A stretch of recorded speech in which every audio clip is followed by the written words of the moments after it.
New year, new me. Super cliche, but it's the 1st of January. 1st of January. It's 2023 now. And I'm about to go to the gym for the first time in literal months.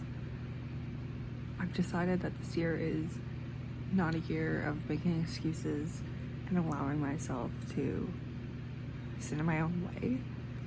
So I'm going to the gym today. It's the start of a new beginning, and I know it's so cliche, but if that's what it takes, that's what it takes, right? So let's go. Hi.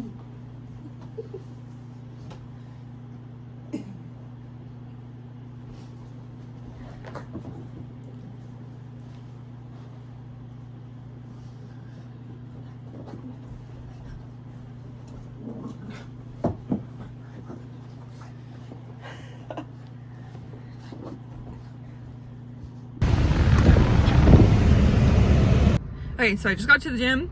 I kind of thought it was gonna be busy because it's the first of the year, but the parking lot's pretty dead, so I might be lucky. But the app does have like the crowd meter thing. It only has 2 bars. Usually it's pretty accurate, so fingers crossed that it is today, because then it won't be busy. But that does mean that tomorrow is going to be busy, and I think that that's what a lot of people are probably doing. Tomorrow's also Monday, so I think a lot of people are like, you know what, like wait till Monday, which means tomorrow's going to be like crazy busy. But fingers crossed that today is not. I can start my whole, I don't know, plan with a pretty empty gym, because that would be a very good way to kind of ease myself into it. Fingers crossed.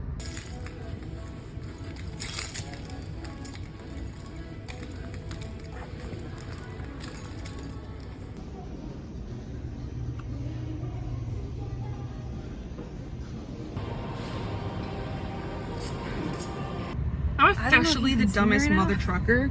I just filmed what I thought was like a 10-minute wrap video. Turns out I wasn't recording anything. I wish I had. And it was good. It was inspirational. It was motivational. It was heart wrenching. It was everything. And now you'll never get to see it, so you'll just have to take my word for it. Basically, what I was saying is, oh my god, my arms are so shaky. Hang on, can I? This car doesn't have a tripod or any way to prop you up. Don't they know I'm influenced? Just kidding. Okay, well, I guess I'm holding it. I used to be a gym rat, which is crazy to think about if you don't know me, because look at me, I'm literally hiding my double chin with my hoodie right now. But a couple years ago, I was a vegan. I worked out twice a day, and I had an eating window of 6 hours a day. So outside of those 6 hours, I didn't allow myself to eat. It was so unhealthy. Did I lose weight? Abso-freaking-lutely. I lost 60 pounds. I still thought I was fat and gross, which is so sad. Because I look back at pictures and I was like, bitch, why didn't you like appreciate what you had?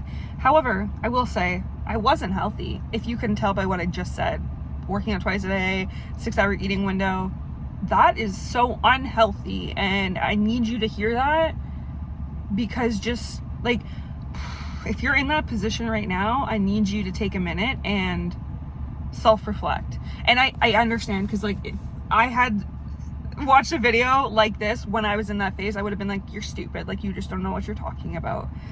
But just try and listen for a second, as somebody who's been there, done that, got the t-shirt, came back, t-shirt don't fit no more. Being proud of not eating is not a flex. I would go to bed at night and be so proud because my stomach felt empty. That is not a flex. Think about the fact that there's people in this world that go to bed like that every night because they can't afford to eat.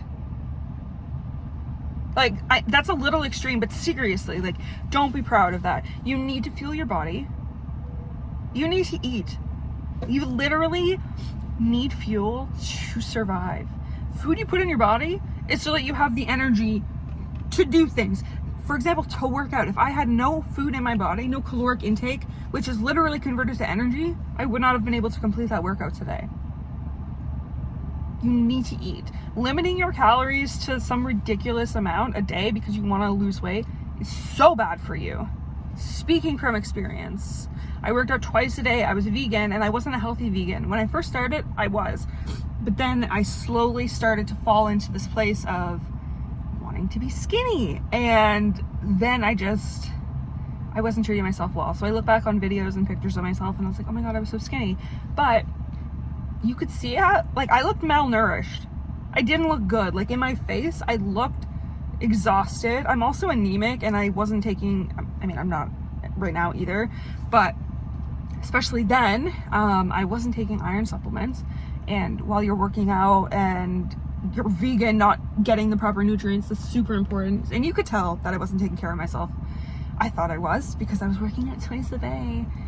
And the thing is, I was working retail, and I was the manager, so I was working 8-hour shifts. I mean, that's minimum. There was definitely days where I was working a lot more than that. And that's on your feet all day, running around, getting clothes for people. Like, you're getting your step count for sure at work. But on top of that, I'm going to the gym twice a day, and I only eat for 6 hours a day. I'm not getting the nutrients I need. So that led, as you can imagine, to a super unhealthy relationship with food. And I'm finally in a place where I'm doing therapy. I'm being more mindful and intentional with what I do in terms of food and exercise and all of that. And I'm just ready. And like, I'm not the kind of person who believes in New Year's resolutions, because I just think they're so cliche. But at the same time, if that's what works for you, who fucking cares? Do what works for you. Nobody can judge. If it works for you, it works for you. I don't give a shit. Just because I'm not actually making a New Year's resolution. Oh shit. I mean, really, I'm just using a different word for it, because I might not have a resolution, but I do have a goal for myself. My goal for myself for this year is to treat myself the way I want. So how do I word that? They always say, like, treat people the way you want to be treated, but we don't actually treat ourselves that way. So that whole statement, null and void. It doesn't make any fucking sense, because nobody treats themselves the way they want to be treated. So that's like my goal for this year, is to actually treat myself with respect and grace and allow myself to make mistakes. Because if any of my friends or family made a mistake, made a slip up, whatever, I wouldn't hate them for it. So why am I hating myself for it? Right? So that's what I'm going into the new year, just like giving myself grace and caring about myself. And that's so cheesy and so cliche, but seriously, 2023, man, I deserve this. I have treated myself like garbage for long enough, and I've given up on myself for too long. And it's time for me to come home to myself, feel proud of the actual work I'm putting in, and not proud that I starved myself all day. So if you're in the same position, which I think a lot of you are, because a lot of us, January 1st comes around and we're like, new year, new me, bitches. It's not a new me. It is the me that has been hidden and locked inside a cage for so long, and told that she needed to stay there and that she didn't deserve to come out into the light and take up space. 2023, we're taking up all the fucking space we want. We are walking in the gym with our Tumulums show into the world. We're gonna be strong. I don't give a shit if my stomach is showing at the gym. You got a stomach too. Just because she's smaller than me don't mean shit, right? I'm here to take up space. Take it or leave it. Fair enough, right? Okay, I'm gonna update you throughout the week, but this is my very first day back at the gym, and it's not gonna be my last. So thank you for coming along on the journey and the little TED Talk take 2, because I didn't record the last one apparently. You're just gonna have to believe me that the last one was really good. It was really good. Not to toot my own horn, but like toot. Anyways, my gym's beside the thrift store, and I didn't realize it was open because it's New Year's Day, but it's fucking open, so I'm gonna go. Bye!